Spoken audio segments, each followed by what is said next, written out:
Click. Here. Representative Shaheen. Here. Representative Ramos.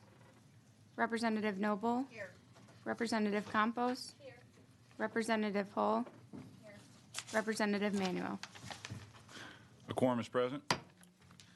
Members, today will take up pending business and hear new House bills and take public testimony. I apologize in advance. After re-looking at the agenda yesterday, it may have been a little ambitious, but but we will get through it. Chair recognizes Representative Manuel is present.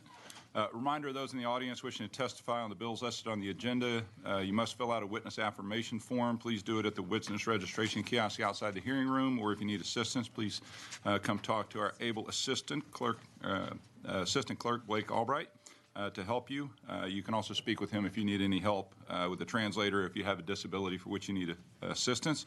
If you've already registered and you wish to change your position, please let us know when you're called to speak or see the assistant clerk. Please don't register twice. The testimony will be limited to 3 minutes. Don't feel the need to take all of it, but testimony will be limited to 3 minutes. There's a timer when the light turns yellow. You have 30 seconds remaining. When the light turns red, please wrap up. And then, obviously, if members ask questions, and you feel free to answer those. If you have any handouts you wish to distribute, also please give me the assistant clerk. Members, are there any questions, comments? All right. Chair, we're going to get on to some voting. The chair lays out House Bill 63 as pending business by Representative Swanson. Members, we heard this bill in committee in early March. HB 63 relates to reports of child abuse or neglect and certain preliminary investigations on those reports. Representative Hull offers up a committee substitute. The substitute clarifies which employees of DFPS may access the identity of individuals making confidential reports of abuse. It provides DFPS rulemaking authority to limit access by employees of the department to the confidential case file without legitimate reason, and it requires DFPS to provide a person having legal custody of a child who is under investigation by the department with information regarding the representative's identity, and to present a parent with a written list of their rights immediately before taking any action on a preliminary investigation. If there's no objection to the adoption of the committee substitute, or is there objection, to the adoption of the committee substitute? Chair hears none, and the substitute is adopted. I want to thank Representative Manuel particularly on working with Representative Swanson on this. If y'all remember, by the way, the second whole section has been removed from it. And I don't know if you have any other comments, but I appreciate you working with her on this. I just want to say thank you, Chairman, for helping make sure that happened. I appreciate you. Yeah, no, it's a lot of times it's funny. A lot of times when you ask people to make changes or they hear the will of the committee, there's kind of no changes, like just voted out, and that hadn't been the case at all. And so I appreciate all your work on that. So, Representative Hull moves that HB 63 as substitute to be reported favorably to the full House with a recommendation that do pass and be printed. Clerk, please call the roll. Chair Frank. Aye. Vice Chair Rose. No. Representative Click. Aye. Representative Shaheen. Aye. Representative Ramos. Representative Noble. Aye. Representative Campos. No. Representative Hull. Yes. Representative Manuel. There being 6 ayes and 2 nays, the motion prevails. The chair lays out House Bill 1287 as pending business by Representative Guillen. Members, we heard this bill in committee 2 weeks ago. HB 1287 relates to annually adjusting for inflation the maximum amount of a motor vehicle excluded in the determining eligibility for the Supplemental Nutrition Assistance Program, SNAP. Representative Shaheen offers a committee substitute. This committee substitute implements the inflationary adjustment for the upcoming biennium and provides LBB members with discretion over whether or not the inflationary adjustment should occur in future biennia. Is there objection to the adoption of the committee substitute? The chair hears none. Representative Shaheen moves that House Bill 1287 as substitute be reported favorably to the full House with a recommendation that it do pass and be printed. Clerk will call the roll. Chair Frank. Aye. Vice Chair Rose. Aye. Representative Click. Aye. Representative Shaheen. Aye. Representative Ramos. Representative Noble. Aye. Representative Campos. Aye. Representative Hull. Aye. Representative Manuel. There being 8 ayes and 0 nays, the motion prevails. The chair lays out HCR 37 is pending business by Representative Wu. Members, we heard this bill in committee last week. HCR 37 designates May 31st as Texas Foster Youth Empowerment Day for a 10-year period ending 2033.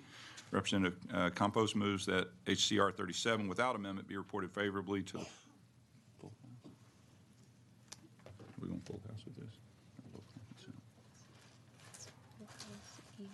recommends for local and consent calendars.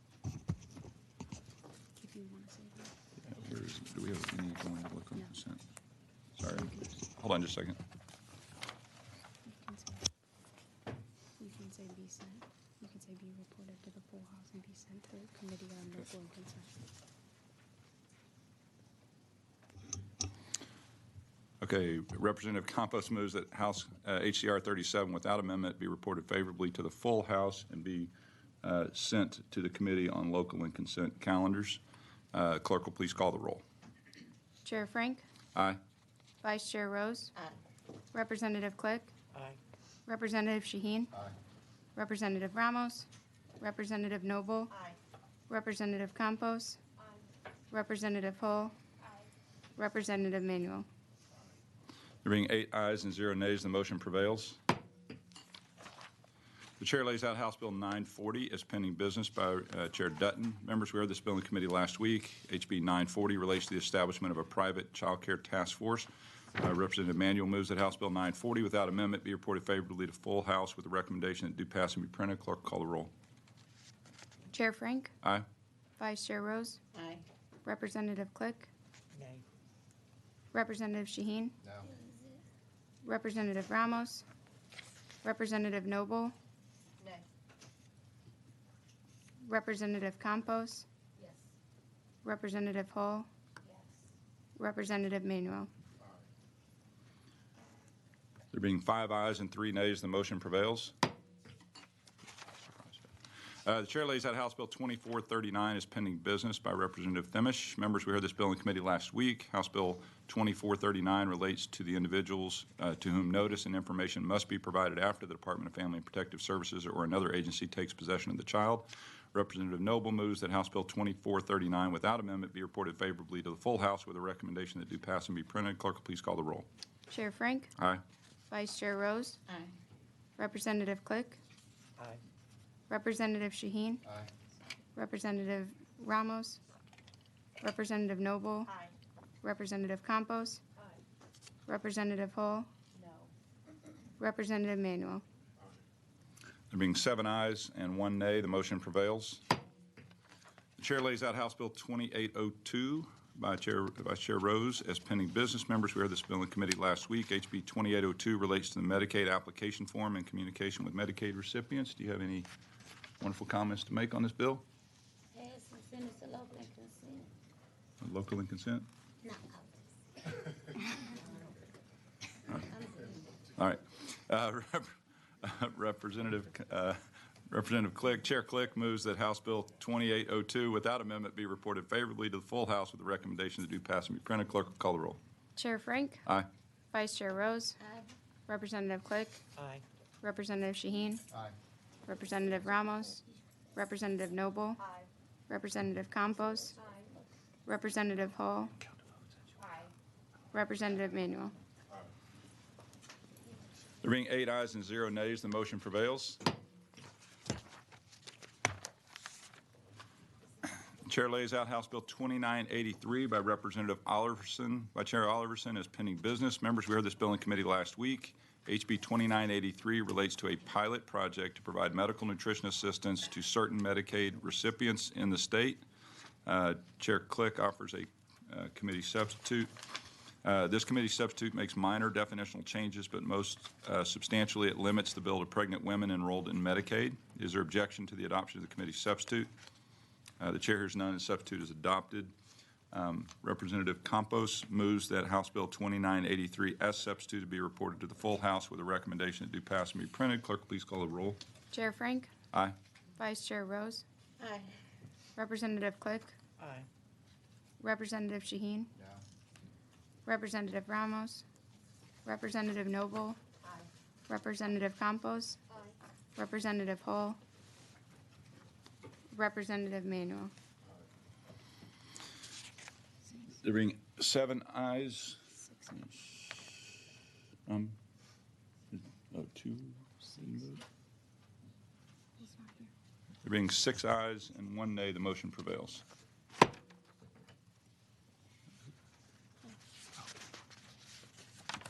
Sorry. The Chair lays out House Bill 3189 is pending business by Representative Garcia. Members, we had this bill in committee last week. House Bill 3189 relates to information provided to an individual identified as a potential relative or designated caregiver of a child in the conservatorship of the Department of Family and Protective Services.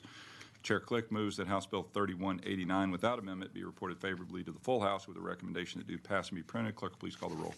Chair Frank? Aye. Vice Chair Rose? Aye. Representative Click? Representative Shaheen? Aye. Representative Ramos? Representative Noble? Representative Campos? Representative Hall? Representative Manuel? There being 8 ayes and 0 nays, the motion prevails.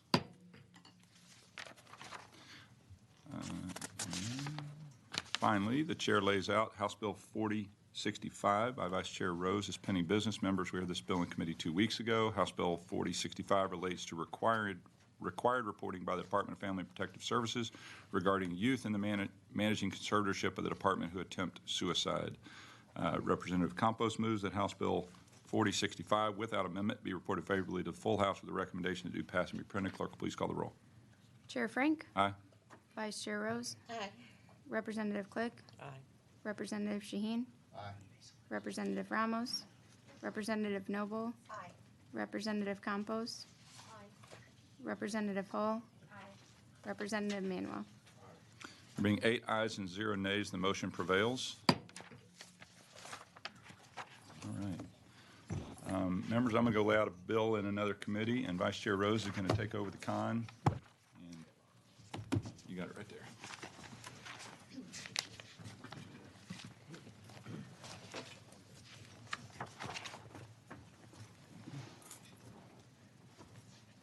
Oh. Oh, Chair. Yep.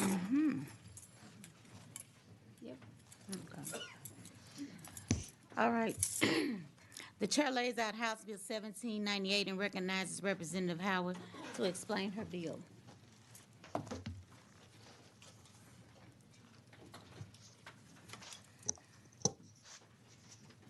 Thank you, Chair Rose, and committee members for hearing this bill, HB 1798.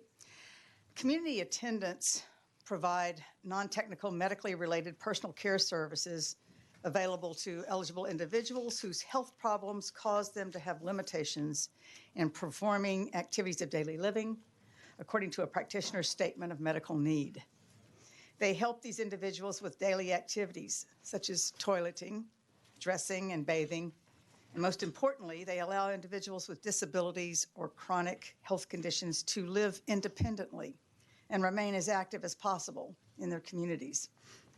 Individuals receiving care typically receive it through one of the state's multiple Medicaid waiver programs, which use state and federal funds to allow individuals to receive care in their community instead of in an institution.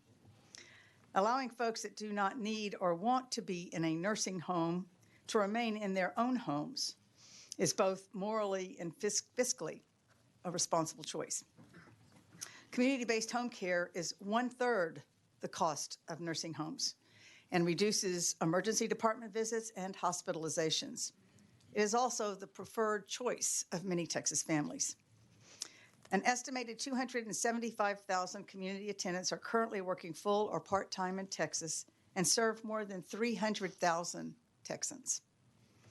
Currently, the base minimum wage for most attendants working in home and community-based programs is $8.11 an hour. In 2019, the Texas legislature raised the minimum wage from $8 to $8.11. In terms of average wages, Texas trails in the average wage for community attendants, paying on average $9.17 per hour compared to the national average of $14.15 per hour. With such a low minimum wage and average wage for community attendants, Texas is not prepared to meet the industry demands now and in the coming years. By 2031, the Texas Association of Home Care and Hospice projects a shortage of nearly 150,000 workers. Currently, HHSC has no established rate methodology for community attendance. The structure as it now exists is overly complicated and wages vary across programs. Y'all may be very familiar with this, but working on this bill myself and trying to work with Senator Perry on community attendant wages, it became readily apparent to me that this is an extremely complicated system. Medicaid reimbursement for personal attendant services has three basic components: a base rate component, which establishes the minimum rate that we just talked about, the $8.11. A service support component, which is basically the operating expenditures, which was last updated in 2007, and the current rate is only $2.07 per hour of service to support these programs. And then the third component is attendant compensation rate enhancement, which is basically 35 levels with 5 cents attached to each level as you rise up the ranks. But if applying it right now with the amount that is in it, it would only get you to a range of $8.40 to $9.93. Still an extremely low amount. In addition to an already complicated rate structure, the system is further complicated by the number of participating programs. And I'm not going to read through all of this because y'all hear this all the time, this committee, but it's a long list of CLASS and STAR Plus and HCBS and all the acronyms that we are working with here, a huge number of programs. Additionally, individuals receiving care can choose to receive services through a home health agency or through consumer-directed services, which receive funds in a manner slightly different from a traditional home health agency and are sometimes managed by a financial management service agency. I bring this up because that further complicated trying to make sure that all community care attendants got a bump in their salaries. There's just another layer of complication here. So given the complex nature of the participating programs and the rate structure, HB 1798 would direct the Health and Human Services Commission to develop a strategic plan that would establish a rate methodology for home and community-based services, evaluate unmet needs of program enrollees, and create access to care standards for service delivery. And I'll just remind you, the last number that we were given by the agency is that there are an unduplicated 150,000 Texans on a wait list. The bill would also create an advisory committee to advise HHSC on developing a long-term payment methodology and sustainable options to support home and community-based services. Over the years, many of us have attempted to improve this complex system by proposing a wage increase for one program or one component of the rate structure. This has led to a piecemeal approach that has left those of us in the legislature believing that we have fixed things. Mission accomplished. Later, we become confused when we realize that we've only addressed one component and left out a whole bunch of the other workers. HB 1798 is an opportunity to begin planning for the long-term needs of home health services and would ensure a sustainable community attendant workforce. We need agency experts and stakeholders to take the lead. I'm planning to offer a committee substitute, which I'm sorry was not available today yet. In conversations with stakeholders, though, I am requesting that there be certain changes like the changing the definition of home and community-based services that's currently in this to the actual CMS definition to be consistent there, and ensuring that we're including everyone that should qualify for this. Clarifying that the bill is limited to home and community-based service agencies, and adding to the list of appointees on the advisory committee 2 associations of coalitions that represent home and community-based service recipients, at least 1 parent caregiver, and at least 1 recipient of HCBS services. With that, members, I'm happy to try to answer any questions and reserve the right to close. All right. Members, are there any questions for Representative Howard? Representative Noble. Thank you, Madam Chairman. So we have a lot of advisory committees in this Right. state. I mean, back before I was in the legislature, I applied to be on one, and it was pages and pages and pages. Right. We don't already have one that kind of that can focus on this or could focus on this. We actually We have a lot of Yeah. aging kind of advisory committees. Absolutely. I totally get what you're saying. And we do in this bill suggest that this could also be a subcommittee of a committee that already exists, the Medical Care Advisory Committee, which does currently exist. So yes, rather than creating a whole separate advisory committee, we could make it a subcommittee of that. And do you have an expiration date on this, or do you vision this as being permanently an? The way it's worded right now, Representative, is that the strategic plan is a one-time plan, but there is not currently an expiration date on the reports that would come out every other year, similar to a lot of the reports that we get, to indicate how we're moving forward on the implementation of whatever the strategic plan ends up being. So, I mean, I asked the same question. Is there some point at which we say we no longer need this? But it's hard to anticipate that when we don't know what the plan is going to say and how long it's going to take us to implement that plan. So right now, it's just an ongoing every 2-year report. Great, thank you. Thank you. Members, any other questions? All right. Thank you. The chair calls Jessica Boston with the Texas Association of Care and Hospice, Home Care and Hospice, I'm sorry. Good morning, members. Good morning. Thank you for being here today. We show you registered as Jessica Boston with the Texas Association for Home Care and Hospice. And you will be testifying In support of the for, okay, in support. I just wanted to make sure that was correct. Yes, ma'am. Okay, go ahead. Thank you so much, Madam Chair and members of the committee. As the chair said, my name is Jessica Boston. I'm with the Texas Association for Home Care and Hospice.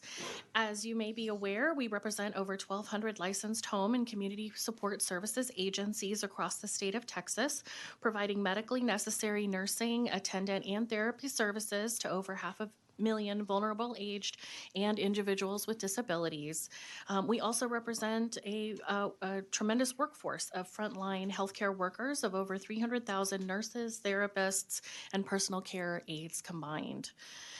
As Representative Howard mentioned, in June of 2022, during a Senate Finance hearing, the Health and Human Services Commission actually testified that the agency doesn't have a particular methodological rate for community attendance services like they do for other programs. So unfortunately, without any guidance on how to develop the methodology to ensure adequate access to home care and the ability to assess the unmet needs of enrollees, providers will continue to struggle to hire the necessary staff to ensure they can provide and meet the demand for care. House Bill 1798 is a step in the right direction. The legislation would require HHSC to develop and implement a strategic plan to ensure that the people most in need have access to home and community-based services provided by HCSAs. The strategic plan must also include the rate methodology that currently does not exist for each home and community-based service that will ensure that adequate access. HB 1798 is modeled after the well-established Hospital Payment Advisory Committee as well as the Nursing Home Payment Advisory Committee, so the bill can certainly prove its value in obtaining industry engagement and solutions to complex issues surrounding payments. Given the outsized role of community care that community care plays in Medicaid, ensuring a thorough strategic plan that is in place to prepare for a growing and aging Texas will help avoid the current crisis providers of community care are currently facing. Providers of home care have long been struggling, certainly before the pandemic, to retain those healthcare employees in an increasingly competitive environment. With the number of Texas residents aged 80 or older rising approximately 50% between now and 2030, and a labor market trending towards a shortage of nearly 150,000 home care workers by 2031, we must act now to ensure we have a long-term sustainable solution for older adults, individuals with disabilities, and children with complex medical needs. We thank you for your support, and I'm happy to answer any questions. Thank you, Ms. Boston. Members, are there any questions? Thank you. So much, Chair.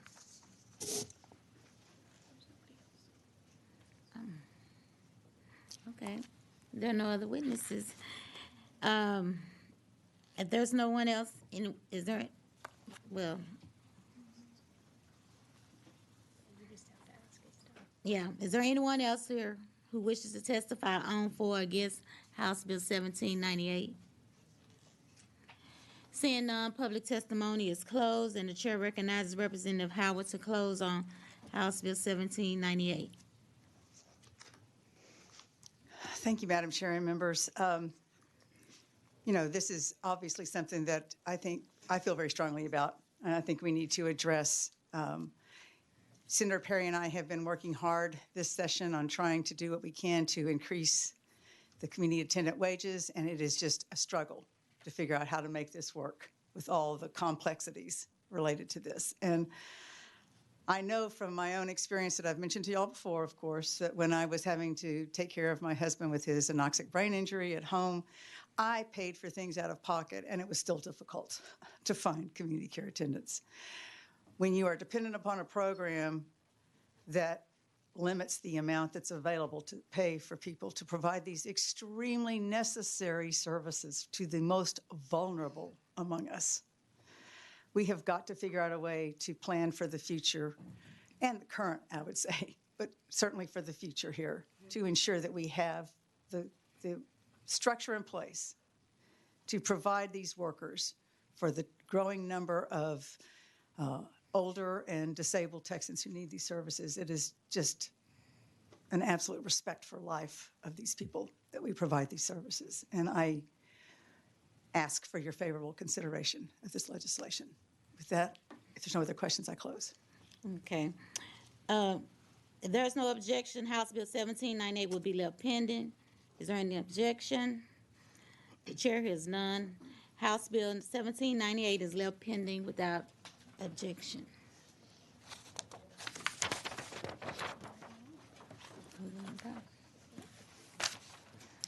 The chair lays out House Bill 3285 and recognizes Representative Price to explain his bill.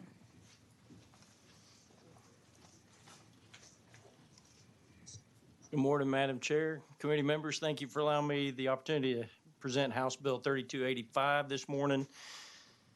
This allows for Medicaid reimbursement for prescription digital therapeutics, or PDTs. PDTs are innovative software-based digital medical treatments used to evaluate, diagnose, and manage symptoms to treat an illness, injury, or disease. They can be used independently or in tandem with other medications. Importantly, and this is something I didn't know before being introduced to PDTs, they must have FDA approval and a prescription is involved. As the name indicates, a prescription digital therapeutic requires a prescription, and it must be prescribed in accordance with the appropriate standard of care and as a part of the patient's care plan. PDTs can be used independently, as I mentioned, or with other medications or therapies. They allow easy access through smart devices patients already own, tablets or computers, and adhere to privacy standards, including HIPAA compliance. Examples of current PDA-approved PDT treatment products for youth are for vision and for ADHD. Other PDT products are for type 1 and type 2 diabetes, substance use disorder, and opioid abuse. Current statute does not permit HHSC to reimburse Medicaid providers for PDTs. House Bill 3285 seeks to create a regulatory framework to allow for Medicaid coverage and reimbursement for provisions of prescription digital therapeutics. Currently, Florida and Oklahoma and other states have provided access to FDA-approved PDTs. Several other states have current legislation being pursued, such as Arizona and Ohio. We do have witnesses to testify on this, but I'd be happy to answer any questions you have and would love the opportunity to close, Mr. Chairman. You will certainly have that opportunity. Members, any questions? All right, thank you very much. Thank you, Vice Chair Rose. Chair calls Cameron Badger, Limbex for the bill. And I've got you as Cameron Badger with Yes. Limbex for the bill. Is that correct? Yes, for the bill, correct. Okay, thank you. Yes, thank you. Thank you all for your time. My name is Cameron Badger. I'm here to represent Limbix Health, which is a Texas Medical Center innovation company. We create and develop digital therapeutics, prescription digital therapeutics, specifically for adolescent mental health. It's no secret that our kids and our teens and our adolescents are suffering from mental health issues across the state. There also is a shortage of providers that really are here to treat those specific patients.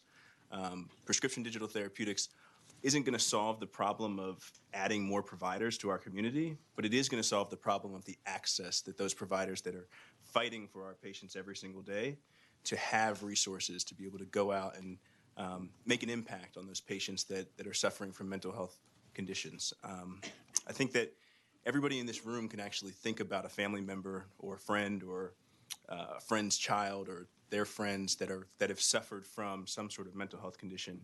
And these specific products can work to help these patients get through and overcome these different challenges that they face. Our specific products at Limbix focus on adolescent depression and anxiety, but prescription digital therapeutics as a class in this bill would create a pathway for these products to be reimbursed and for that access to be opened up for more patients across the state. With that, I'll open it up for any questions you may have. Thank you very much. Representative Shaheen. Thank you, Mr. Chairman. I do not understand what this is. Absolutely. So, The bold man that asked the question.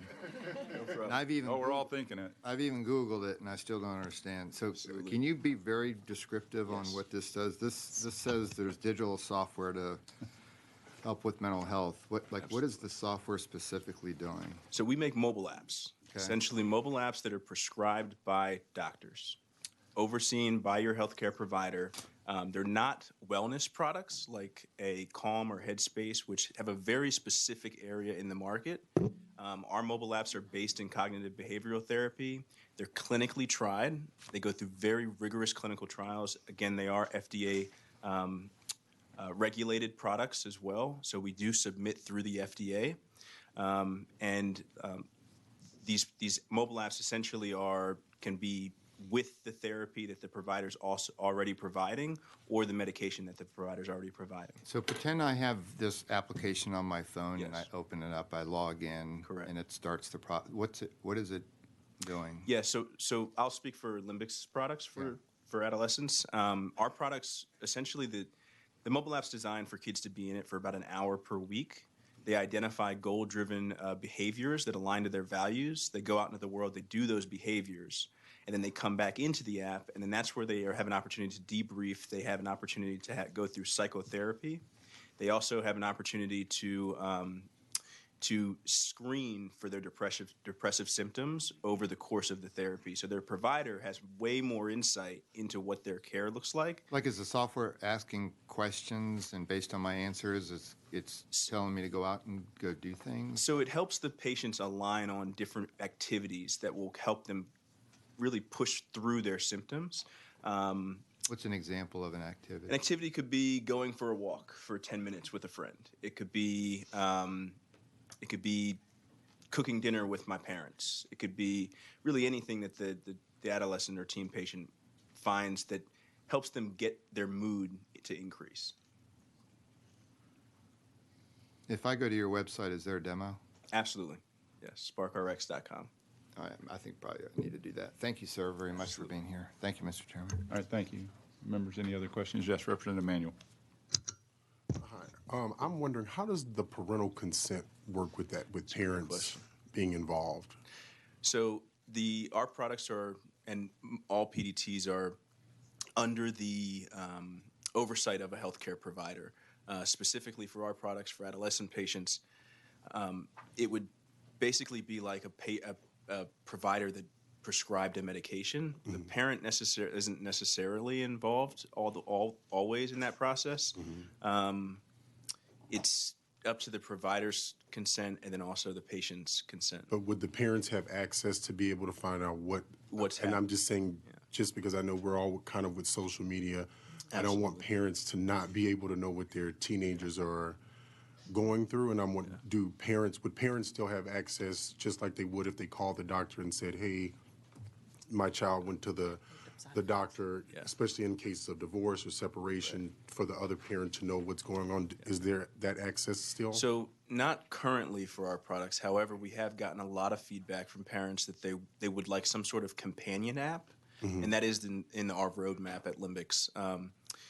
We really work to connect the provider with what the patient's experience is. So for our specific mobile apps, we actually have a provider portal where a lot of the data, the engagement data, how much time's in the app, how many activities the patients have done, their PHQ score or their depression rating score, as they go through the therapy and if it's either going up or down, all of that's fed through into a provider portal where they can see how their patient's tracking. The providers can actually even go as far as sending positive affirmations as the patient goes through their experience. They can do a number of different types of engagement things in the mobile app. But yes, for parents, we are. Parent would have to go through the provider or the health Correct. care provider. Okay, thank you so much. Is this currently being paid for in private insurance? It is not. So typically, the private insurances will follow the state or federal. But right now, there's no clear pathway for reimbursement. At Limbix, we've actually been offering our product at no cost to patients or providers, simply to show that there's a need and there's a use for our products in the market. We've been working with Texas Medical Center to really integrate our products into different hospital systems across the state, and just really to get the products out there because patients need these types of products. There's not enough providers out there, and I don't foresee there When you say being. not enough providers, it's an app. I'm assuming you can increase, I guess the great thing if the app works is you can, scale it infinitely. Right. Correct. Yes. but when you say there's not enough providers, There's not enough providers without these types of technologies to treat the crisis that we're dealing with right now. These tools will absolutely be able to scale access to mental health care solutions for these patients. okay. Okay, thanks, members. Any other questions? Thank you very much. Chair calls Jenna Oppenheim with Children's Health for the bill. Did I get that right? Jenna Oppenheim, Children's Health for the bill, is that correct? Yes. Okay, thank you. And I've got Nora Belcher on deck, and that's the last one I show to testify. Go ahead. Chairman Frank and members of the committee, thank you for the opportunity to speak today. My name is Dr. Jenna Oppenheim, and I am a licensed psychologist at Children's Health System of Texas and work within the Center for Cancer and Blood Disorders at our flagship hospital in Dallas. I'd like to spend my time sharing about how youth across Texas would benefit from prescription digital therapeutics. I know you're all aware of many of these mental health challenges, but I want to review them briefly, simply to set the stage for why PDTs are so important. Prior to the pandemic, nearly 80% of youth in need of mental health services were not receiving them. Specifically, youth at most risk for lower mental health service utilization are those from ethnic minority and lower socioeconomic backgrounds, as well as those living in rural areas. As a psychologist working in the largest children's hospital in North Texas, I see these disparities on a daily basis, and it is challenging to overcome them in the current climate of a national mental health crisis and diminished workforce in behavioral health generally. The pandemic stretched the healthcare system in ways no one was expecting or prepared to manage, and research to date has shown that the impact of the pandemic on mental health has been significant. Texas emergency departments' volumes have skyrocketed over the past 3 years, with families seeking crisis evaluation and care for their children who are experiencing suicidal ideation, severe depression, and other clinically significant mental health concerns. Youth presenting to these emergency departments are often those who are unable to access or establish mental health care in their community, and as a result, they do not receive treatment that could mitigate those symptoms. Barriers to youth accessing mental health services, particularly those coming from disadvantaged backgrounds, include access to reliable transportation to appointments, ability to take off time from work or school on a regular basis, immunocompromised status, and therefore not able to seek care in public spaces, and the enormous discrepancy between the demand for mental health services and qualified clinicians providing it. In particular, community mental health agencies are beyond their capacity to serve youth in need of mental health services. They're often the main agencies in the community, aside from major healthcare systems, offering services to those with Medicaid and CHIP. Unfortunately, those agencies also have wait lists that are upwards of 6 months just to receive an initial appointment. Those with public insurance are also heavily skewed towards the underserved populations I described earlier, which further widens the gap. Mental health PDTs for underserved youth would help lessen this gap and offer an innovative and effective solution to this problem. On a personal level, my patients with chronic health conditions such as sickle cell disease and cancer would benefit immediately from access to PDTs. They would be able to expeditiously seek quality mental health care, as the mental health providers in healthcare systems such as myself are also unable to meet the expansive and growing needs of those seeking care in our community. And I'm happy to answer any questions. Okay, just a question, because you're saying this will help think I sort of understand, really don't totally what the app is doing, but you're not getting any more humans. Are we just saying that the time spent with the human is going to change to time spent with the app? Essentially, is that how it's going to that's the force multiplier, I guess? So yeah, and I'll probably defer some of that to Nora, but the crisis that we're having is that right now the only way that kids can receive therapy is through an actual human provider, and an app would allow us to expand the ability to have therapy in tandem with a physician or even with a different mental health provider to supplement that. Okay. Although I don't know that, and I may not be fully grasping, I don't know that the crisis is we need to get more kids on machines, because the lack of human interaction is the crisis. The lack of parental involvement, the lack of, and for the answer to be more machines is a little bit of a, I know, and I'm not saying there's nothing to it, because I could see it being very helpful to keep somebody on task, especially if they're already addicted to that particular device. Representative Shaheen? Thank you, Mr. Chairman. That's actually what my thought process was. In other words, this sounds counterintuitive to me. Like every study that I've seen is the increase in internet usage, social media. It's been driving depression for our youth specifically, and social media specifically drives kids to this awful spiral of depression. Right? You just start searching on diets and these images and ads that young girls get are awful, and it takes them down a really bad path. So I guess, does children's, or is there entities out there that have done studies that show that these are? So we at Children, I can speak to what we're doing at Children's. Okay. We have partnered with Limbix, and we're currently doing a feasibility study to see if this is something that would work for our kids in chronic health condition areas. But it's PDTs, and just like in general, have these been around very long? Have there been any studies that are conclusive that they do have a positive impact? I think the message I'm hearing is it's hard to get one-on-one health care. There's a shortage, transportation. I got all that, but is there a study that shows me that if I use this app,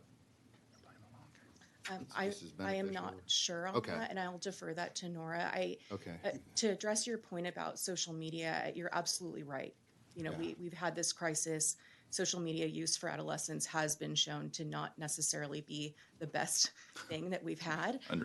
With this app, though, it is targeted to provide content that is delivered by, or that has been derived from mental health professionals. And so instead of, seeing images on Snapchat or Instagram, this is like very tailored information that would align with cognitive behavioral therapy. Okay, thanks.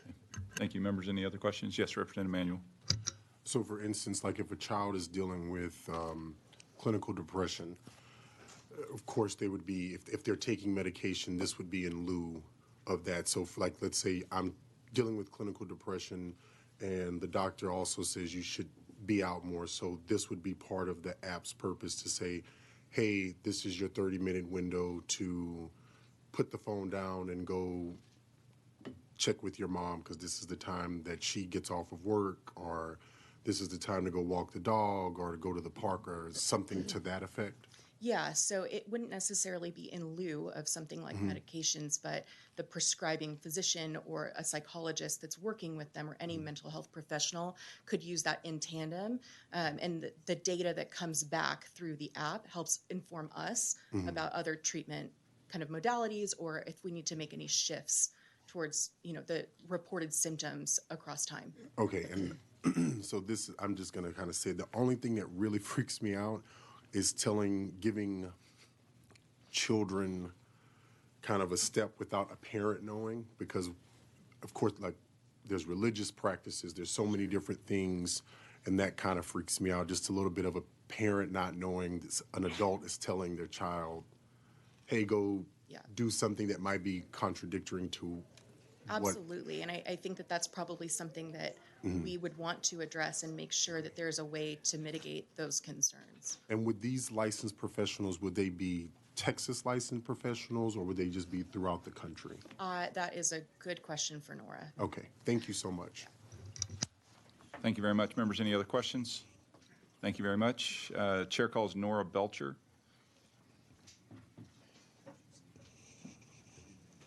And I show nobody else wishing to testify on the bill. Ma'am, we have you as Nora Belcher with the Texas E-Alliance for the bill. Is that correct? Yes, sir, that's correct. I'm sorry, Texas E-Health Alliance. Yes. That's correct then. Thank you, Chairman Frank. Okay.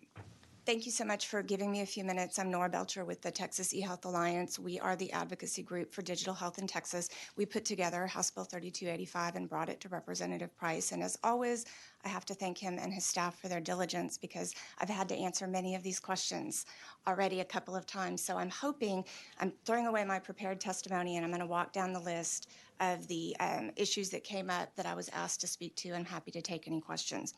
I want to start with Representative Shaheen, kind of the wrapping your brain around it. If you go on Amazon right now, you can order a cognitive behavioral therapy workbook, which is a series of exercises to make you aware of your emotional reactions to things, how you react, how you might want to pivot, how you might want to say, okay, I'm doing this thing and maybe I should do something else. And it's an adjunct to being in therapy. But you can just buy it on Amazon. They're about this thick. I have terrible handwriting. I wouldn't even be able to read what I wrote in the first week, and I'd probably get bored and I'd probably put it away after a couple of weeks. That's just not a workbook that's going to work for me as a person. I didn't bring it today because I was fairly sure we're not allowed to have props, but I can bring one by your office. And once you see the process of the workbook, you see how it could be automated in a format that might be a little easier to work with, a little easier to pay attention to. It's on your tablet, it's on your phone, and it's prompting you with the same kind of questions. Think about how you feel here, record how you feel here, make this decision here. Part of the feedback loop back to the provider that's different is if I'm doing a physical workbook, then I have to take it to my provider, which means I have to remember to take it to my provider, and frankly, I have to remember to fill it out. The PDT allows us to automatically capture that information, feed it back to the provider. I want to speak to Representative Manuel's question about parental consent. These should be used with parental consent, except I think in circumstances where the standard of care might be indicating something different. So sometimes when there is a divorce, as you mentioned, when certain things are being investigated that are sensitive, we need to have a conversation around those rules. But it would be the same as any other intervention or service that that provider's doing. So these wouldn't be a separate activity like, oh, I'm going to give you this PDT over here while we're doing all these other things. These need to be integrated into the course of treatment for the adolescent patient. Adolescent consent, as this committee knows, is tricky. So that's something we talk about in healthcare all the time. This is no different. We would just need to make sure we had the discussion and covered that. Looking at my time. Okay, studies. So there are 16 FDA-regulated PDTs on the market right now. There are studies. Part of what the FDA does is look at clinical efficacy because these are being regulated similar to a prescription. There is published data. I'm happy to bring that to anyone's office who needs it, both on the effectiveness and then how this can serve as an adjunct, keeping people on track with their therapy, those sorts of things. Licensing should be a Texas licensed provider. And that's where this is similar to telemedicine and telehealth, which is a question I get a lot. I bet you'll get a question asked. But that would be the expectation. And there I'll stop, and I'm happy to take additional questions. Thank you, members. Representative Sheen? Oh, I'm sorry. So this is kind of like. Representative Sheen. Oh, wait. Representative Sheen. Okay, Representative Sheen. Try to overrule the chair. And Same bald head. Thank you, Mr. So this is kind of like the push that we were doing. Go ahead. Representative Manuel. No, go ahead. Representative Sheen. He's right. Sheen, by the way. So- It's my job to get y'all, everybody confused on here, not y'all. Representative Sheen. All right. So yeah, we would like to see the studies. Yeah. I guess there's multiple things I'm struggling with this, but the big thing is when, as you know, when somebody's going through depression, right, they're not showing a lot of initiative. They're in a very deep, dark area. And so one of the things that I'm struggling with, I get your concept about you're taking a workbook, you're automating it, and it's on an app, so I appreciate all that. But when somebody's in a really bad area and it's deep, dark area, I don't see them having the initiative to pull an app and go through this on their own. I think I'm really struggling with the whole idea that it seems to me to oversimplify. A lot of people just need human interaction, they need love, those types of things. And an app doesn't do that. A workbook doesn't do that either. I will concede that. But so if you can just email us, I'm very interested in published studies with specific outcomes that say there's a benefit to this. And quite frankly, I almost need to see that it's a higher benefit than talking to somebody one-on-one, and I'm somewhat skeptical of that. But this is a totally new area for me. But those published studies would be great. Thanks. Okay, thank you. Absolutely. Thank you, sir. Representative Manuel. Representative Sheen. No, Representative Manuel. So just to kind of clarify, because I'm just going to also say this, huge fan of therapy. Spent thousands of dollars, and I will continue until I die. But the main purpose of this is kind of, just to make sure I'm grasping it, is to go from where we have been with adults during like the pandemic and times to be able to have them have like telemedicines, kind of like we're now doing with our doctors. This would be in that area more towards, like you said, adolescents, to give them either someone to talk to, someone that's working with them through different areas that they're dealing with. Is that correct? Well, within the mental health Correct. area. So there are different PDTs for different conditions. Some are for adults, some are for adolescents. They need to be prescribed specific to the patient, concurrent with the standard of care. So someone who's in a really black deep hole of depression, I agree with Representative Shaheen, this may not be appropriate at all. And so we would expect the prescribing physician, whoever's working with that patient, to understand enough about that patient to know that this is an adjunct Refer to them therapy, to make the referral, to write the prescription, because they will be held accountable for meeting the standard of care by the medical board or the appropriate regulator, just like any other intervention. So you have to think of it as, what are the case situations where, whether it's substance abuse disorder, ADHD, anxiety, is this treatment appropriate based on the published literature for the patient in front of that provider? And then we trust their clinical judgment and their training to make that call, rather than saying everyone with this condition should get this, everyone with this condition should get this. That doesn't even work for telemedicine and telehealth. I've been working on that for decades, and there are still conditions you should not treat virtually.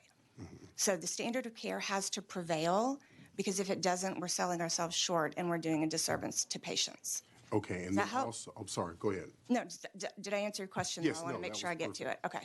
And then secondly, if we're having a shortage of mental health professionals right now, how is this going to help if we're having a shortage and they're going to be Texas licensed therapists or psychologists? How are we going to get those people if there's a shortage?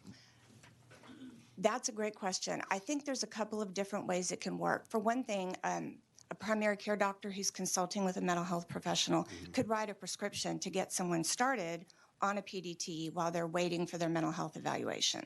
So that's one possible pathway. Again, it's going to depend what's the population, what's the application, what's the condition being treated. It's not a substitute, but it is putting another tool in the hands of the patient. And once they're in the treatment loop with the provider, I really like to think of it as closing that last mile. We go to therapy, right? We get homework. We do it. We don't do it. We should do it. Listening to the previous witness talk about how it feeds that information back, I think there's a lot of power in that. So it's not magically creating providers overnight. If I could do that, I would be retired and I would go be doing something else. But what it is going to do is start some therapy sooner, start a specific tested tool sooner, but still has to be in concert with a provider. And primary care shoulders a lot of burden around mental health.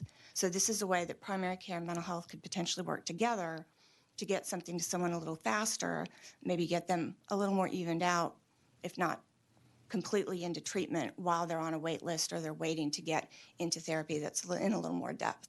And then lastly, if someone is, for instance, dealing with a mental health crisis, and let's say through the app, it's showing that they are using substances to kind of balance themselves out, would that automatically create an alert that the healthcare provider would need to contact the parent? Because I know sometimes we find that a lot of times children who are suffering through certain things are using medications, or not, either prescription medications or illegal substances to cope with that, but then there's no one to talk to, and that's kind of where I see that gap is who's going to notify the parent your child has, or is exuding signs of, let's say, bipolar disorder or anything of that effect, and they are using recreational drugs or anything of that. Is there something that would trigger that automatically to say healthcare provider have to call parents or whoever the person would be? Honestly, I've not seen that Okay. be proposed anywhere, but I also am aware that somebody could have invented one yesterday that does that I don't know anything about. So that's my disclaimer. Let me take that back to the stakeholders more broadly and get that issue vetted for you, which I'd be happy to do. Thank you so much. I appreciate that. Yeah, And of thank course. you again. Thank you so much for everything you're doing for helping people. All right. Thank you, sir. Thank you very much. What does this cost? I mean, obviously that nobody has bought this yet. And I honestly also find it interesting that we start in our safety net program as opposed to in the commercial market. So if we're either experimenting, if you want to say that, with this group, or we are providing a service that is not available to somebody who's paying for their health insurance. Sure. That's more of a comment than anything. So how much does it cost, or is that we'll find out after we pass the bill? So multi-part question, multi-part answer. No, I think there's only one. What does it cost? I'm not allowed to know that because I'm the trade association and that gets into antitrust. So I don't have access to that information in terms of what it costs. I don't have, That information is not public? it's not at this time, not in a place where I'm able to get it. That's easy then. Okay. Yeah, that's a compliance issue for me. I don't look at those issues. Okay. All right. Thank you. Any other questions? All right. Thank you very much.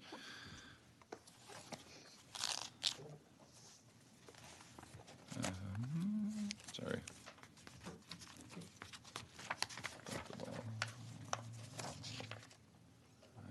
At this time, there are no other witnesses signed up to testify on, for, or against. Sorry. What's that? House Bill 3285. The chair recognizes, I'm sorry, is there anyone else wishing to testify on, for, or against House Bill? Sorry, it would be helpful if I find, let me just find this, sorry. Too much going on. All right. At this time, there are no other witnesses signed up to testify. Is there anyone else wishing to testify on, for, or against House Bill 3285? Seeing none, public testimony is closed, and the chair recognizes Representative Price to close on House Bill 3285. Thank you, Mr. Chairman. I appreciate the Not that opportunity hard to read. close. Yeah. Can't even read. I just want to address a couple of things.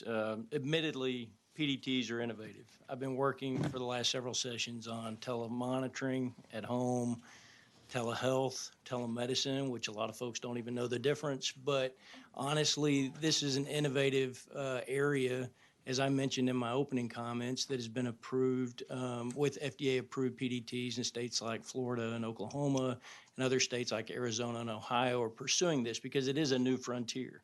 I think it's new to all of us, just trying to get your arms around what a prescribed digital therapeutic looks like. Again, it's prescribed, so no minor, for instance, Representative Manuel, is going to receive a prescription from their physician without parental approval and understanding, and there's issues like that are addressed because it's prescribed.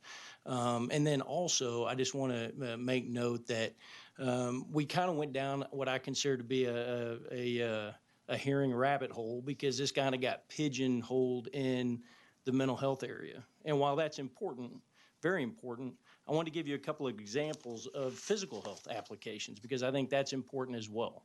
So, for instance, amblyopia, lazy eye. There's a treatment now that's being prescribed with the PDT for the treatment of that condition in minors, where they spend a certain amount of time eye tracking based software that strengthens their eyes simultaneously, and it's for kids who are 4 to 9 years old diagnosed with it for in-home use, so they don't have to go to the doctor to do the very same thing. And they spend a certain number of hours training their muscles with this amblyopia condition for weeks, and it's been very successful. And then type 1 and type 2 diabetics also use PDTs when they're prescribed to monitor their glucose levels, and then tells them suggested times to take their insulin and monitors the conditions that go along with type 1 and type 2 diabetics. So again, it's very innovative. Admittedly, it's hard to sort of understand some of the applications. I think what we heard today was good. There are applications in the behavioral health world that go along sometimes with medications to help you adhere to the protocols you've been prescribed. But then also, there are applications that are independent of drug use altogether. So it's something that is new to many people. I appreciate the committee hearing the bill very much. And again, it's attempting to make a framework that's going to regulate it, because I do think we're going to get there. I don't know if we're going to get there now, but we're going to get there at some point down the road, and I appreciate the committee's hearing.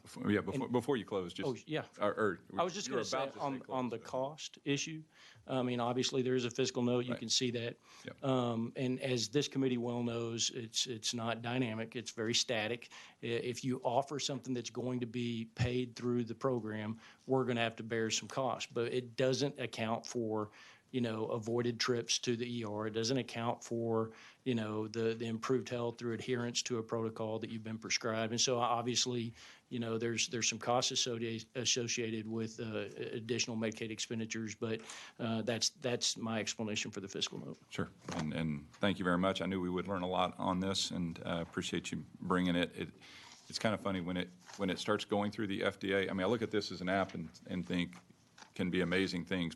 When you start going through the FDA, yes, there's some protection there, but honestly, I've gotten so skeptical of the FDA and the financial games that are played, and it's like it's an app that, a lot of money was spent, and now it's a way to monetize it where there's certain players in, certain players out. This almost looks like one of those things that should be over the counter, but we can make a whole lot more money when it goes FDA and through this process. But that's my cynical side, because I really think there's a lot of phenomenal opportunities through technology. So anyway, with that, I'll pass it back to you. Okay. Well, I'll close. Thank you. All right. Thank you very much. Thank you.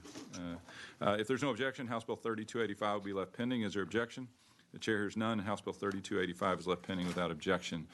The chair lays out House Bill 211 and recognizes Representative Gonzalez to explain her bill.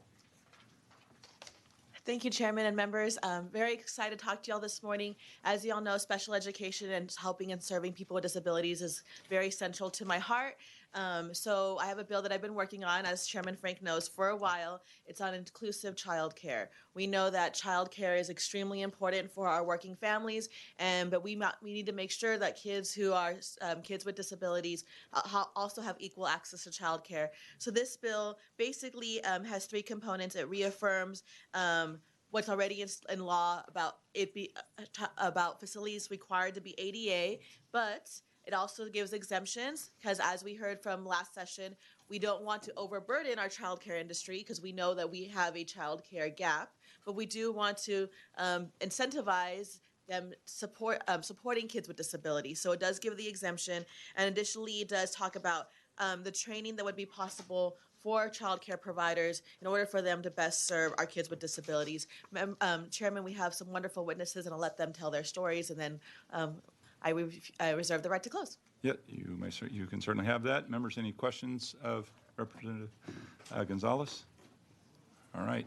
The chair calls Ron Lucy with the Officer of the Governor on the bill, and then I've got Lauren Gerken on deck.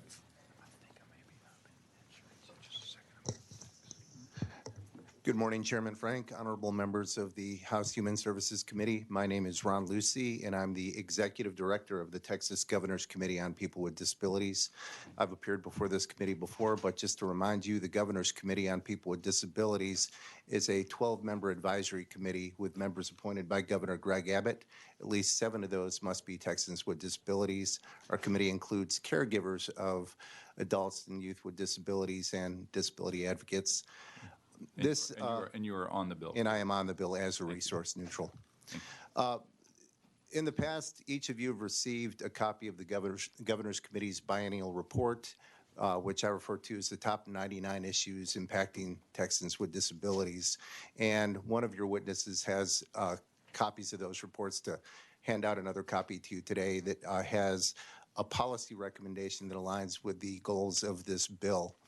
And this issue was brought before the Governor's Committee in the past biennium, where we heard the concerns of parents of children with disabilities who are trying to access high-quality, inclusive child care, and the barriers that they had to accessing that child care.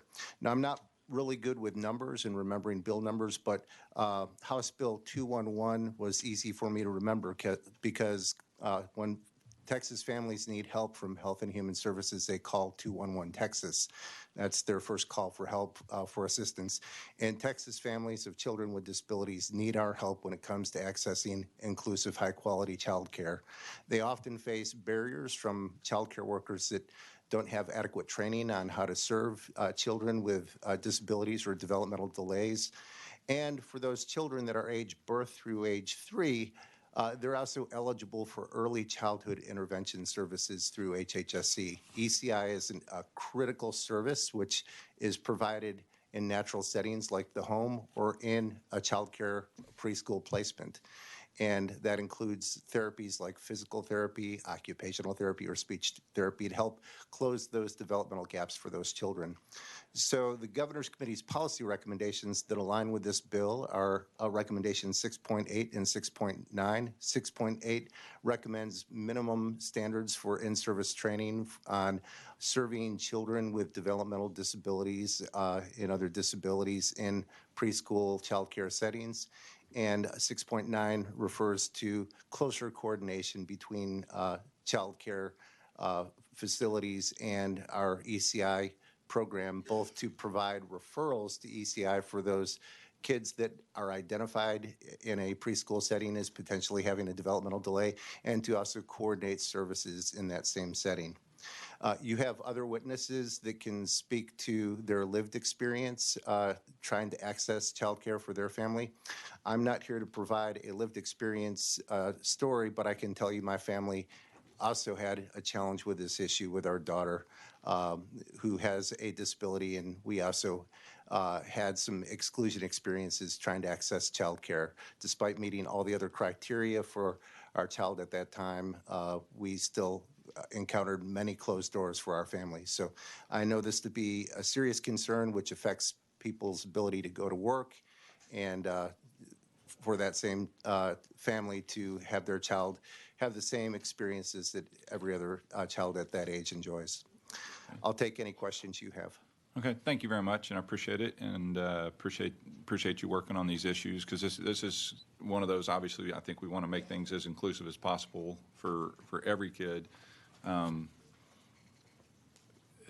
There's also a balance. Can every single facility be prepared for every single type of kid in a way that doesn't make child care unaffordable for every single person that wants that? There's I think some wisdom in having some places that are specialized to handle more acute problems, but I don't know. I mean, it's a tough balance. I'm not the one making that call. We want to do those things to make things inclusive, but I don't know that every single child care facility can be ready for every single type of kid. I just think that's almost like humanly impossible to do. I was just curious whether you thought we should have every place that can do it, every single place, and not this bill, because I appreciate the representative has worked great from last session to this session, I think, on the bill, making it something that I think we can work with. Yeah. So Title III of the Americans with Disabilities Act is a civil rights law, and it asks facilities to make a reasonable accommodation to accommodate a person accessing that place of public accommodation. And certainly child care facilities fall under the definition of a place of public accommodation. And it's not just the facility itself, it's the programs and services that we're concerned about. And you are absolutely correct. Not every child care facility has the ability, the skills, or the training to, for example, take on a complex medical situation for a child that's maybe 3 or 4 years old that requires tube feeding or complex nursing care in that child care facility. And fortunately, the law is flexible enough to understand what reasonable accommodation is and what's not. What we have seen in the past is that the state agency that provides a database of childcare providers just provided a simple drop-down yes/no box, do you serve children with disabilities, without having an interactive process where they can understand what are the needs of that child. Now, just going back to my family situation, our only need was for our daughter who had cerebral palsy to have her hand held when walking out to the playground. That's it. She was delayed in her walking, but she was toilet trained. And I'd say that there's no substantial cost to holding a child's hand when walking them out to the playground. And we realize there's a range of needs, everything from holding a child's hand, walking them to the playground, to more involved medical care that may not be possible at every facility. And what we recommend is that it be an interactive process and not just a checkbox on a database that says yes or no. Right. So Okay. each child is unique and they have unique needs, and many of those needs can be accommodated with training. So in this case, who is the enforcement mechanism that says this is, because reasonable, big word. Well, in addition to training, and we would put the training ahead of the enforcement, having child care providers understand how to serve children with disabilities, I think is the most important first step. But then HHSC is a regulatory agency to make sure that they're meeting those minimum standards. But like all civil rights laws, they're enforced civilly. And we do have a state protection and advocacy agency that helps with civil rights complaints. And like all civil rights laws, they can be enforced civilly by hiring your own attorney. So we would hope that, like many families, not every facility is going to be the right fit. And they may have their door closed at one facility and find another one that is better equipped. But by training all of our child care workers to minimum standards, we're kind of raising the bar on what they understand will be possible. Thank you very much. Members, any other questions? All right, thank you very much for your testimony and your work on this issue. Chair calls Lauren Gherkin. No, I saw her. There we go. And then I show Linda Litzinger as she is on deck, and that's the only other one wishing to testify on this bill.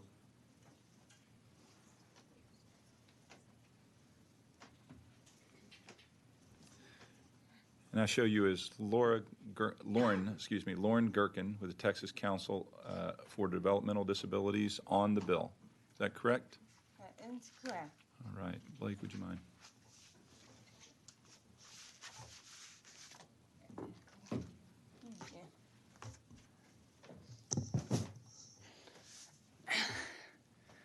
Testifying a lot today. Thank y'all for being here and hearing this bill about inclusive child care. I unfortunately missed Ron's testimony, so I hope I don't repeat too much. But this bill is focusing on addressing an issue that we as a council have heard from the public, from our partners in policymaking, alumni, that families are consistently looking for childcare for their child with disabilities and unable to find it. We had one individual say they went into 11 different child care providers who denied their child based on saying that they had a disability. We know that there has been some conversation in this bill around putting child care providers in positions that they are unable to handle. Well, like every reasonable accommodation in employment, there is that barrier to say, okay, we are not equipped. And to serve this child, we would have to dramatically alter the way that our daycare functions, and we would have to go through significant expense. So what this bill is doing is simply saying that a child care provider cannot have a blanket policy that says we do not accept children with disabilities. And saying you have to take the time to interact with that family, meet and understand that disability and the child's needs, and gauge whether or not you can make a reasonable accommodation to serve that child. There are some training components in the bill. They do not add training hours to a child care provider's list, something to do. It simply states that training on children with disabilities should be actively included in what they're already being trained on. There was some concern about, okay, our child care provider can't actually develop that training. That training is already available through the Health and Human Services Commission and through A&M AgriLife. So that is available. The bill is simply encouraging enforcement of the Americans with Disabilities Act, saying you have to figure out if you can make a reasonable accommodation.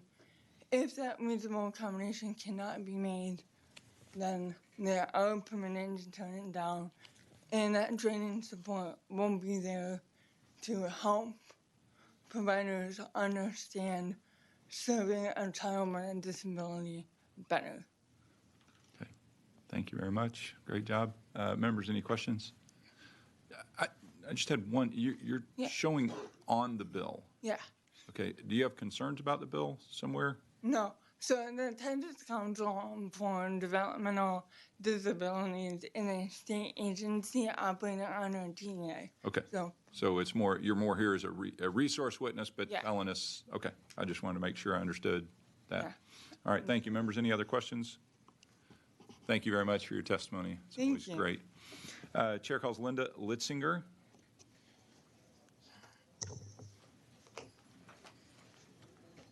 Linda Litzinger, going. Okay, we will show her before the bill, but not testifying. All right. At this time, there are no other witnesses signed up to testify. Is there anyone else wishing to testify on, for, or against House Bill 211? Seeing none, public testimony is closed, and the chair recognizes Representative Gonzalez to close on House Bill 211. Thank you. 211, we'll call it. 211. 211.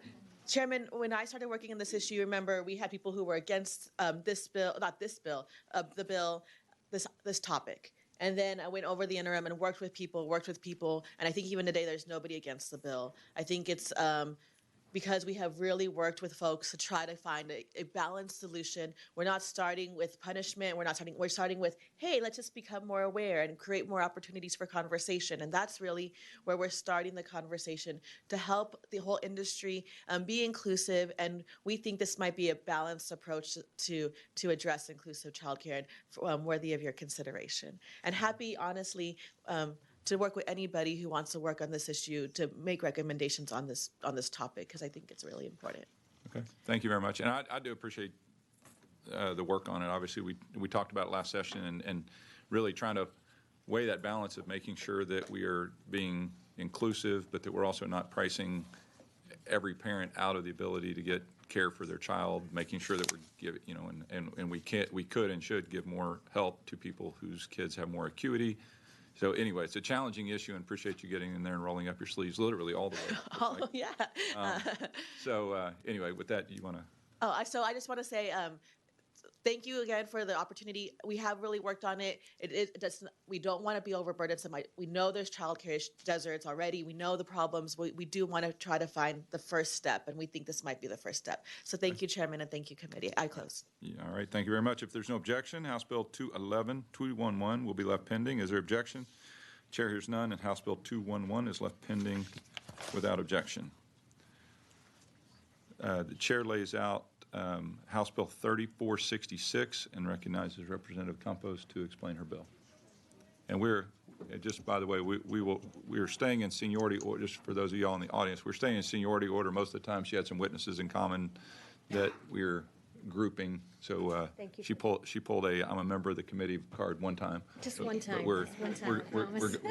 we're going in order almost all the time by seniority. So Thank you, Chairman. with that, yeah. Good morning, Chairman Frank, Vice Chair Rose, and members of the committee. Thank you for the opportunity to lay out House Bill 3466 relating to the Community Collaboratives Grant Program. This bill provides 2 administrative enhancements to the program. If you'll turn your mic on, once you. It is. Is that better? Okay. Yeah, go ahead and pull it up over your computer. Better there? Yep. This bill provides 2 administrative enhancements to the program. It creates a new special account within the state treasury to dedicated funding for the purposes of the grant program, and it requires a biennial report on the program to the legislature. In 2013, the legislature authorized the Health and Human Services Commission to establish the Community Collaboratives Grant Program. This program provides grant funding to local government entities, nonprofit community organizations, and faith-based community organizations to establish community collaboratives that bring the public and private sectors together to persons experiencing homelessness, substance abuse issues, and mental illness. Current participants include collaborations in the state's largest metropolitan areas, like Haven for Hope in San Antonio, and organizations in rural communities like Andrews Center in Tyler. House Bill 3466 creates a dedicated fund in the Treasury consisting of legislative appropriations and any gifts, grants, or donations. This bill also establishes a reporting requirement ensuring the legislature receives timely and consistent information on participating entities, the number of persons served, and the performance on established metrics through a biennial report to the legislator. This bill does not create a new cost, new program, or new obligation for the Health and Human Services Commission, save for the reporting requirement. I'm open for questions, and I reserve the right to close. All right, you will have it, members. Any questions, Representative Campos? All right, Chair calls Kim Jeffries, and that's the only one who show wishing to testify. I've got you listed as Kim Jeffries, Haven of Hope for Bexar County for the bill. Is that correct? That is correct. All right, thank you. Thank you, Chairman and committee members. As Representative Campos was telling you, the Healthy Community Collaborative was developed in 2013 by the legislature in Chapter 539 of the Government Code and provides funding to local communities to build these healthy community collaboratives to address homelessness and get at the root cause of homelessness. And the goal of these collaboratives is really for that population to achieve recovery and reintegrate into their communities. So Haven for Hope obviously is one of the grant recipients under the HCC program. This bill does 2 things. The first is just establish a reporting requirement so that the legislature can get the data that we are already reporting as HCC grant recipients under the program. To give you that biennial report, there's been 1 report to date in the more than 10 years or so that the program has been in existence. And so we as HCC providers are required to report to not just HHSC, we report to a third party. It's UT, the Texas Institute for Excellence in Mental Health, in 5 key areas: housing, employment, healthcare, criminal justice, and substance use. So they are already getting this data from all of us as providers across the state, just not reporting it to you on a regular basis as the legislature. So this is not a new obligation for us as providers or for HHSC for reporting. And it's already funded, the Texas Institute for Excellence in Mental Health analysis is already funded through the current appropriation. And so the second thing it does is dedicate a fund for the Treasury consisting of the already appropriated legislative appropriation, which is currently $25 million for the biennium, and then any gifts, grants, or donations to that.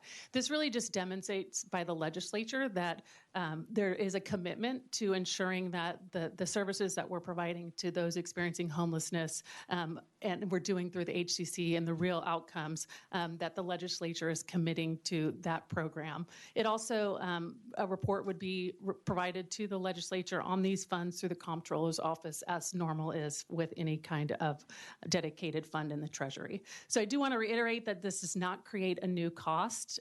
The reporting is already being done, and it would just give the legislature an opportunity to see the outcomes and how we are all addressing the root cause of homelessness across the state through the HCC Collaborative. And I'm happy to answer any questions you may have. Thank you. Members, are there any questions? I just want to thank you for all that you do. I'm sorry, ma'am. I just want to thank you for all that you do, and just want to let the committee members know and everyone that y'all don't only provide services for individuals in San Antonio. I mean, people come from other states, and so y'all do extensive work, and I'm passionate about homeless, so thank you for all you do. Well, we appreciate your support and your passion for ensuring that those who are experiencing homelessness get the services that they need, not just to get housed, but to achieve recovery and live sustaining lives. Yes, thank you. Okay, any other questions? All righty. No,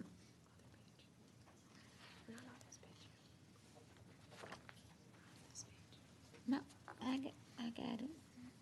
At this time, are there any other witnesses for House Bill 3466? All right, seeing none, public testimony is closed. And the chair recognizes Representative Campos to close.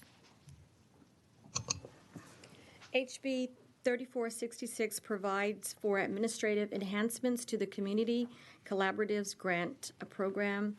With that, committee members, I ask for your support, and thank you, and I close.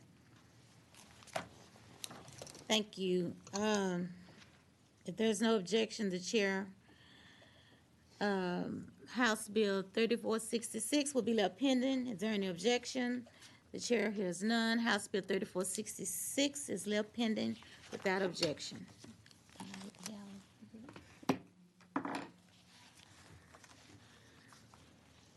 The chair lays out House Bill 3199 and recognizes Representative Noble to explain her bill. Thank you, Madam Chairman.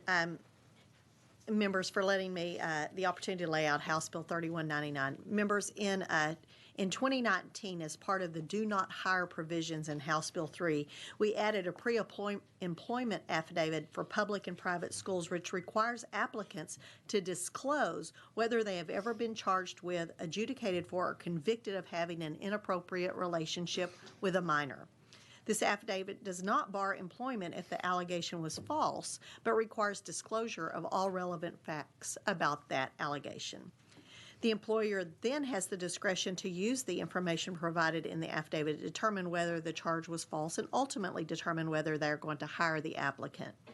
In an effort to protect more Texas children from harm, this bill would extend that requirement to child care facilities.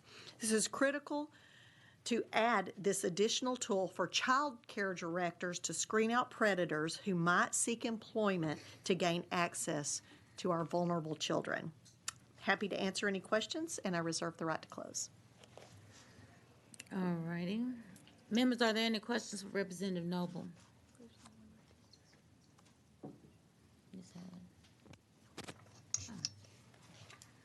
We don't have, there are no witnesses, okay. Is there anyone who wishes to testify on for or against House Bill 3199? Seeing none, the public testimony is closed, and the chair recognizes Representative Noble to close on House Bill 3199. Thank you, Madam Chairman. I respectfully request passage. Thank you. If there is no objection, House Bill 3199 will be left pending. Is there an objection? The chair hears none. House Bill 3199 is left pending without objection.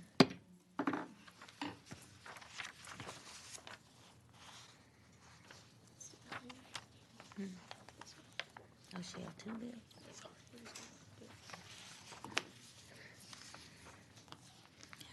The chair lays out House Bill 3462 and recognizes Representative Noble to explain her bill. The chair offers a committee substitute for House Bill 3462.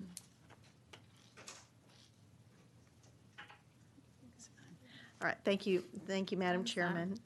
And members for giving me the opportunity to lay out the committee substitute for House Bill 3462.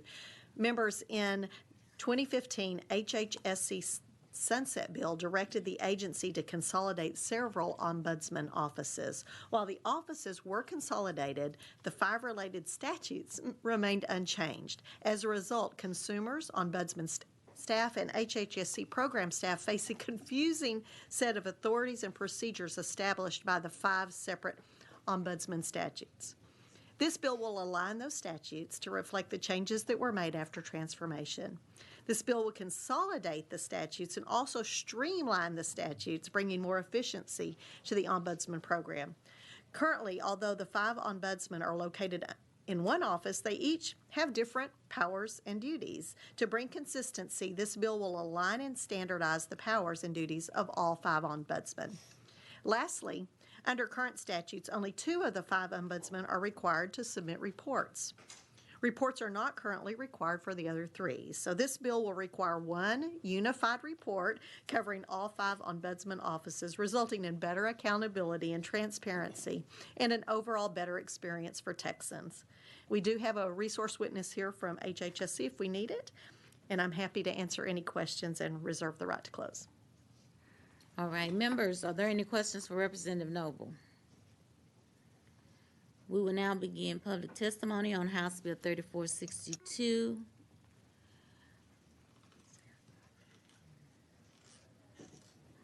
Okay, the chair calls Sarah Crockett with Texas CASA.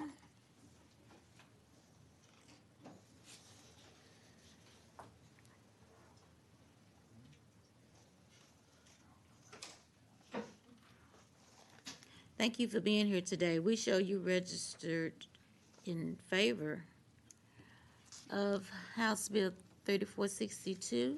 Is that correct? That's correct, Madam Chair. Thank you. Thank you, Representative Noble, for bringing this bill. This is, I think, the 3rd session that the Ombudsman Office has tried to get this legislation passed. So really excited to see it get a hearing this early. I'm Sarah Crockett, the Director of Public Policy for Texas CASA, here in support of the bill. And honestly, just want to take an opportunity to talk about the great work of the Foster Care Ombudsman and make sure that everyone is aware of this great resource, and just excited that there is going to be, hopefully if this legislation passes, just a streamlined legislation that really, I think, will strengthen all of the ombudsman's offices and elevate the best practice that the Foster Care Ombudsman has really established. They reach out to youth across the state, make sure that they know their rights. They serve as a resource for all young people in foster care. And they really elevate transparency about what young people in foster care are experiencing. And then each year offer a report that makes recommendations to DFPS about how they can improve their work to better support young people in foster care. So this is really the only office that young people can call, and they have everything that they complain about or that they're needing is addressed by the 4 ombudsmen that work in this office. And so just really excited to see the legislation that directs this office getting cleaned up. And do really want to make sure that the great report and recommendations that the Foster Care Ombudsman publishes every year remains strong. So just thank you again, Representative Noble. This is a great bill. I know it seems like it's just a cleanup, but honestly, this work that the Ombudsman Office does is really important, and we want to see them continued and strengthened, and this legislation does that. Yeah, okay, thank you. Members, are there any questions for Ms. Crockett? Okay, thank you. Thank you.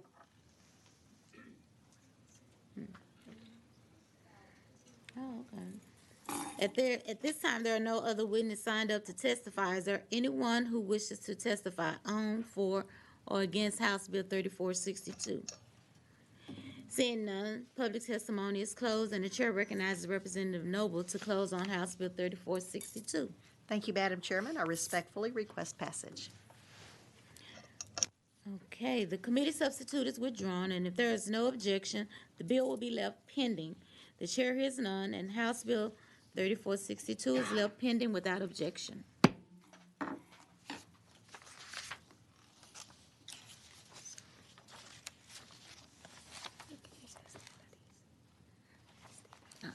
Okay, the committee will stand at ease.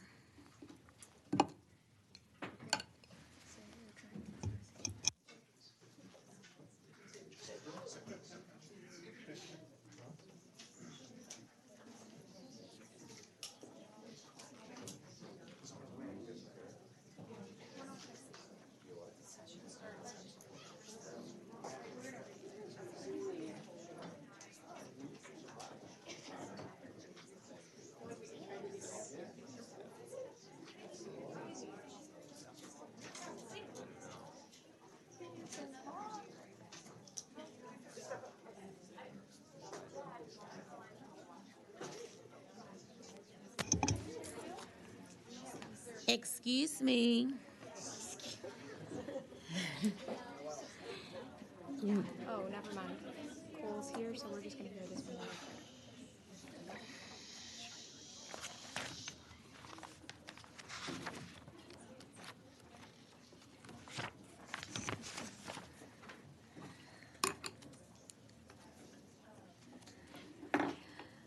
The chair lays out House Bill 2010 and recognizes Representative Hefner to explain his bill.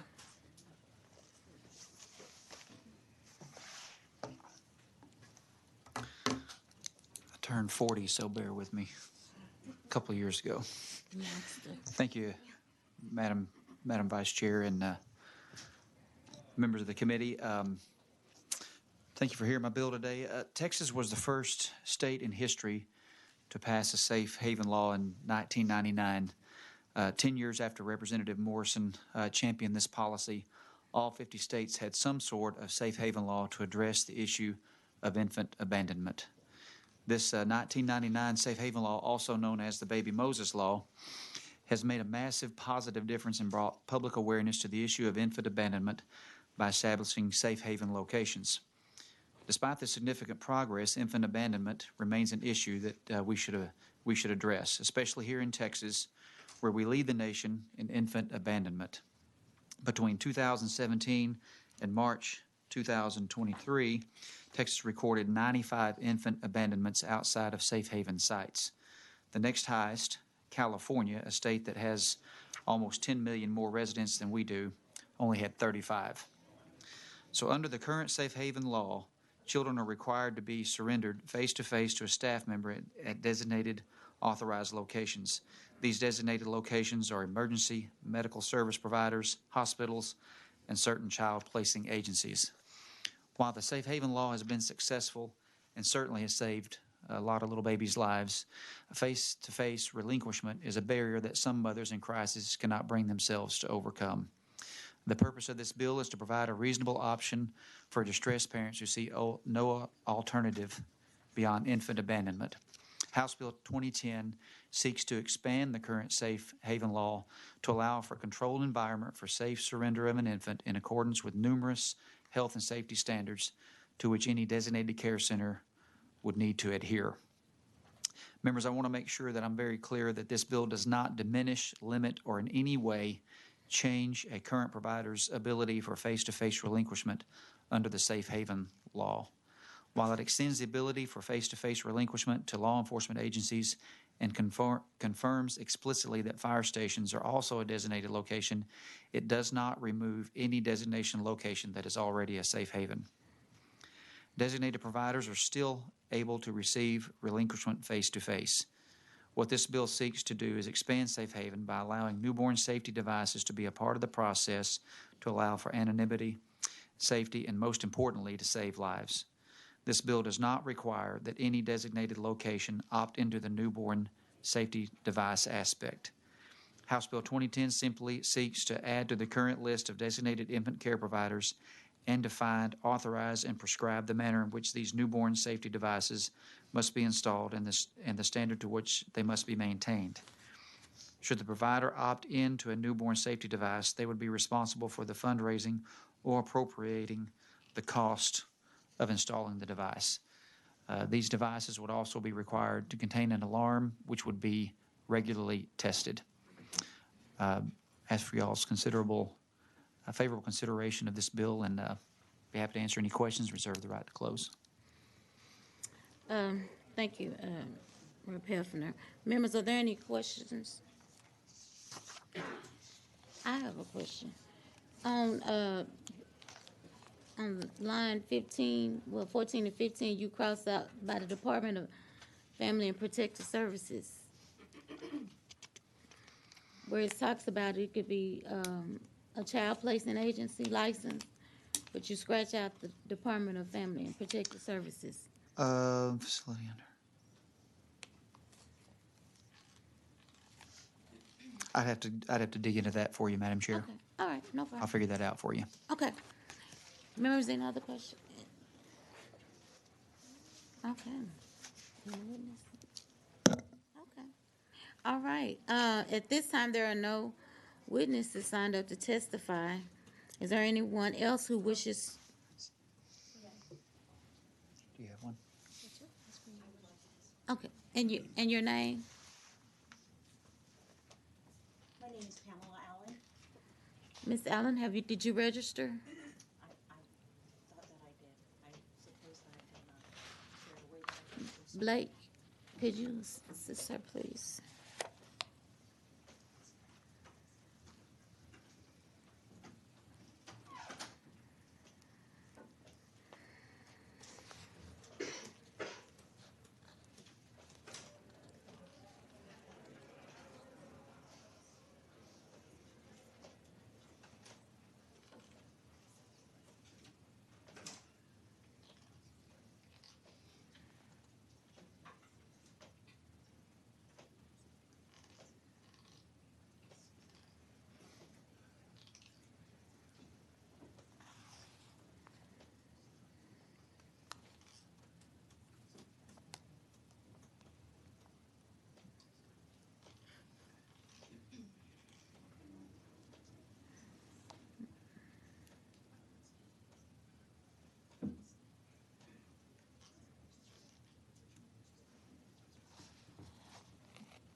Go.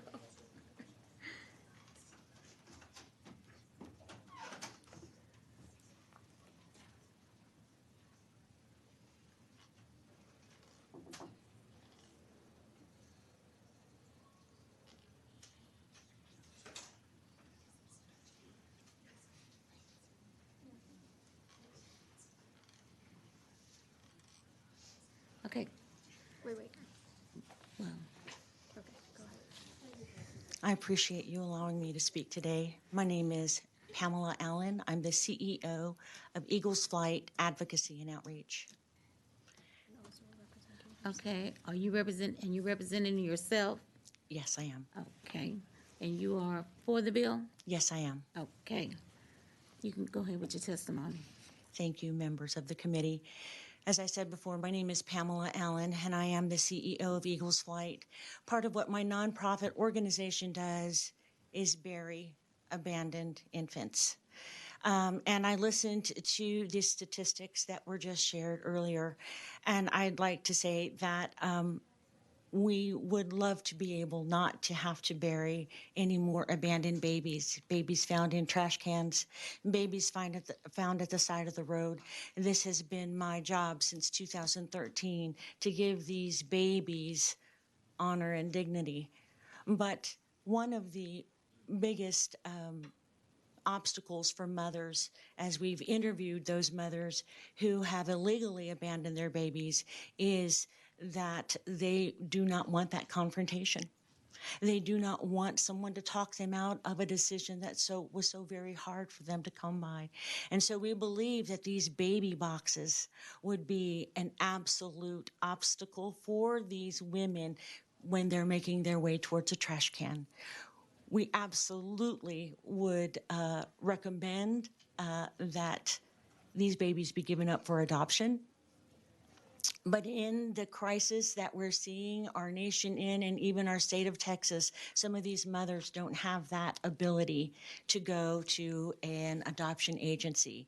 So being able to create this box and being able to give them the anonymity that they so desperately want, this would create a safer surrender for the babies that are at the crossroads with their mom. And so I ask this committee to please pass this bill that is so needed in order to save more babies. This bill is an amazing bill, and I'm a Baby Moses advocate, and I'm going to tell you I absolutely believe in this bill, but I believe that this bill needs to be updated so that we can save more babies, and I would love to be put out of a job of infant burials. Thank you so much. Thank you. Members, are there any questions for the witness? All right. Thank you, Ms. Allen. I appreciate it. At this time, there are no other witnesses signed up to testify. Is there anyone else who wishes to testify on, for, or against House Bill 2010? Seeing none, the public testimony is closed, and the chair recognizes Representative Hefner to close on House Bill 2010. Thank you, Madam Chair. And the reason for that change that you asked about was that HHSC is now managing these licenses since 2017. It used to be DFPS, and so that those that are licensed under HHSC now can opt into this program. So it was just a cleanup by Ledge Council. Thank you. So without any questions, I close. All right, if there is no objection, the House Bill 2010 will be left pending. Is there objection? The chair hears none. House Bill 2010 is left pending without objection. The chair moves that the committee stand in recess until final adjournment, recess of the House, or during the bill referral, if permission is granted. Is there any objection? Hearing none, the motion prevails. The committee stands at recess.